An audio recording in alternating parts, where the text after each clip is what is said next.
Good morning. I'm Sadia Afroz. I'm a postdoc from UC Berkeley. I'm going to talk about censorship arms race. This is an ongoing work with David Fifield, Michael Shantz, Vern Paxson, and Doug Tiger. So, at first, let me give a typical example of a censorship arms race. Alice wants to visit a site that some censor does not like. So, the censor blocks her access to the site. Alice figures out that she can use anonymity tools like Tor to access these sites. And to a censor, these IP addresses to Tor would look like some IP addresses that do not belong to forbidden.com. So at first, censors do not block access to Tor. But eventually, censors figure out that these IP addresses are publicly available, so they download the list of the public relays and block Alice's access to Tor.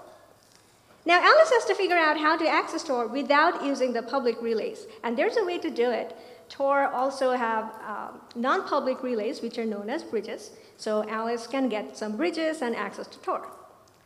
But censors, on the other hand, has ways to figure out these bridge addresses. The censor can access the Tor, probe the Tor network and find out the bridge addresses. And after that, they can block all the bridge addresses, and Alice has no way to go to Tor. Now notice here, the arms race is getting more complex and costly over time. It is costly for Tor to distribute these bridge addresses to all the users and avoid the censors along the way.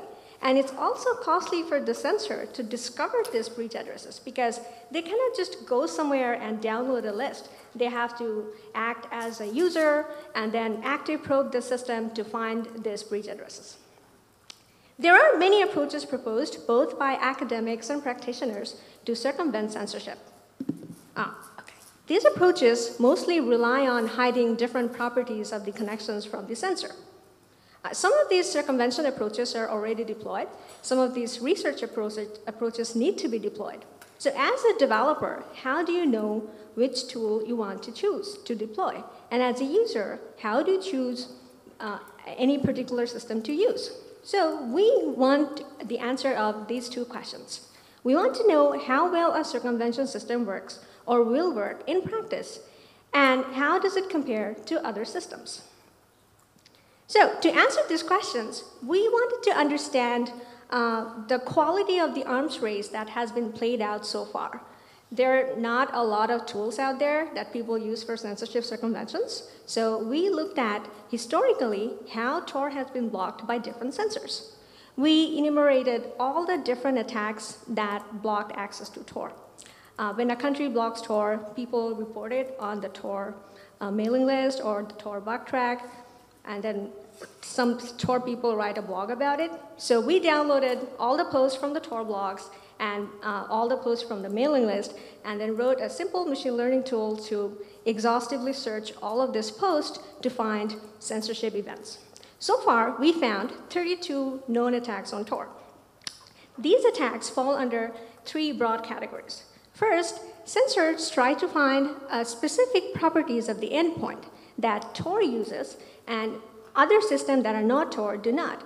For example, they look for the domain name of the Tor blog or Tor site and the IP port of the Tor relays, bridges, and director authorities. This is one of the most common ways of blocking access to Tor. This happened in 15 of the 32 cases that we found. The second way of blocking Tor is to look for the specific properties of the protocol.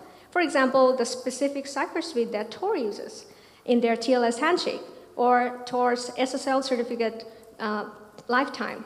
Or Tor can be blocked by blocking the entire SSL and TLS protocol. This is also pretty common. It happened 14 of the 32 cases. The third way of blocking Tor is unplugging the internet, which is understandably not very popular. So far, we found 3 cases of this happening. So from this survey of attack, you can see that censors look for the simplest features that they can find to block these censorship circumvention systems. All of these features are very scalable because censor has to apply this on an internet scale. They have very low operational cost and they have low collateral damage in most cases. But discovering this feature might be costly for the sensor. It needs manual effort because, for example, the sensor needs to download the list of the Tor relays, or they need to do active probing to find the bridge addresses, or they need to analyze the TLS handshake to find that specific cipher suite that Tor uses. So now we wanted to check what is the focus of research in censorship circumvention. So we surveyed 34 academic and practical censorship circumvention approaches. Our list includes papers from academic conferences. It includes Tor pluggable transports and different Tor versions. We consider different versions of Tor as different systems because some of these versions changed to circumvent some kind of censorship. Our list includes 21 research papers and 13 practical systems. 16 of these research papers are not deployed. It includes papers like SkypeMorph and OSS. 8 of these tools do not have any published papers. It includes different versions of Ops proxy, different versions of Tor, and 5 of these approaches have both research papers and they are deployed. This includes papers like Flash proxy and domain fronting. What we wanted to see in our survey is that we wanted to know what kind of attack does it protect against and how. On the attack side, we wanted to see, does this approach protect against IP address-based blocking, or protocol-based blocking, or content-based blocking? We are also interested to know how does the system implement the censorship technology. So far, we found that all these censorship circumvention systems divide into 2 main categories. One is polymorphism, that they try to change a feature to make it look different from a disallowed traffic. And the other approach is steganography, where they change the feature to make it look like something else. One example of a polymorphic system would be Ops proxy. It does not make Tor traffic look like something else. It just encrypts the TCP connection. An example of a steganographic system would be SkypeMorph because it changes the Tor traffic to look like Skype. So let's look at whether research proposals differ from the deployed system in terms of the kind of features they use and the kind of techniques they use. Here in the graph, the blue bars represent the deployed systems and the green bars represent the research systems. You'll notice that research deployed system mostly focus on simple features like Flash proxy and VPN gate relies on polymorphism of endpoints. They create many, many addresses that are hard for the sensors to block. Another popular way is to do polymorphism on content, like Ops proxy, just an encryption layer on top of TCP layer. As opposed to research system, they mostly focus on steganography on content. Now, steganography in itself is not costly, but it depends on the complexity of the feature. For example, at one point, Tor was getting blocked by Iran by looking at the Diffie-Hellman parameter on TLS handshake. And Tor just changed the Diffie-Hellman parameter to make it look like Apache mod SSL. This is, in essence, steganography, but it's steganography on a very simple feature. As opposed to the research papers, they do steganography on flow-level features. They try to make distributions of packet sizes or packet timing to match with some other distributions, and that is very costly. We believe that this disconnect between research and practice exists because of 2 main reasons. Research emphasizes development cost, whereas sensors like to emphasize operational cost. Finding the simple feature is a tedious process for researchers, but for sensors, it's very useful because they need to apply this system on an internet-wide. The other reason for this gap is that researchers focus on the end game, whereas sensors and practitioners are interested to just staying ahead in the arms race. This focus on the end game is very important and useful, but it might not help us to face the arms race that we are facing today. So we think that this gap exists. This gap is not obvious to the researchers when they're writing their research papers and when they're evaluating their system because they're not considering the right evaluation criteria. So one way to mitigate this gap is to come up with the right evaluation criteria that will help researchers to discover this gap while they're doing their research. So before coming up with our own evaluation criteria, we surveyed research papers in censorship circumvention to see how do they evaluate their systems. So far, we surveyed 50 papers, and we found at least 60 different ways of evaluating their systems. Different papers use different evaluation criteria to evaluate their systems, which is understandable. For example, suppose you have a system that relies on polymorphism of different IP addresses, and you would not want to evaluate the system to see whether it looks like Skype, because that just does not make sense. So these 60 categories fall under some broad categories. First, many papers look at resistance to known attacks. They look at cost of the evaders to run the system. They look at collateral damage of the sensor, which is very important.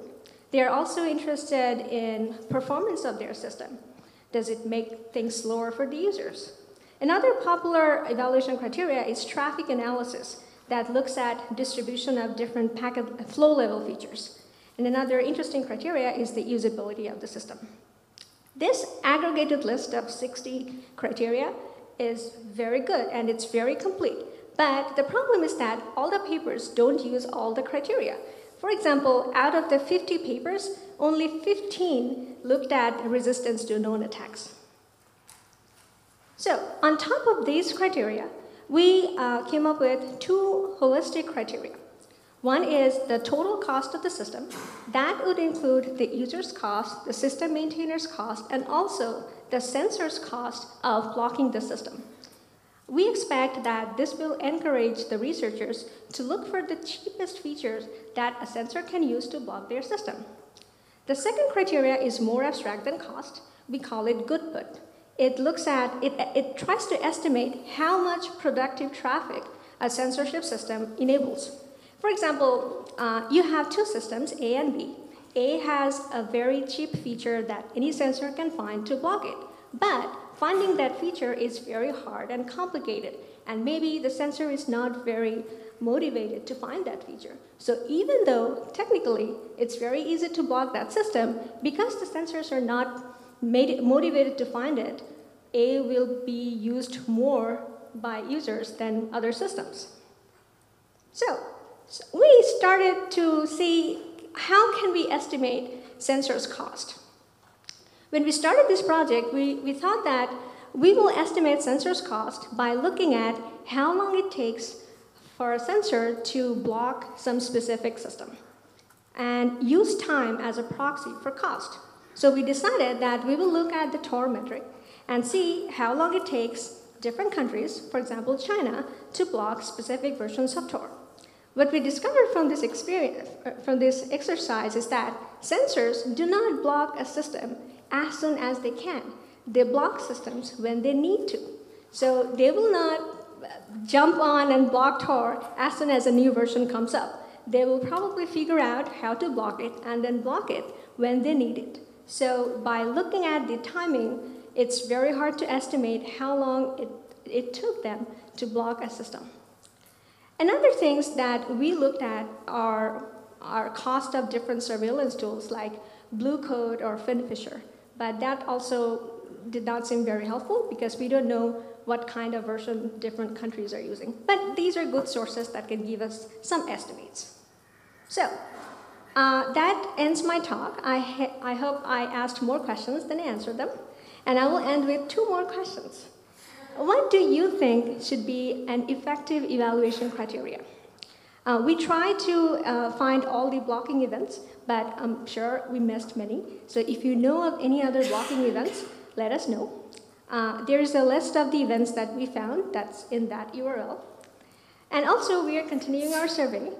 And if you are a censorship circumvention researchers, if you wrote a paper or a tool, expect email from us.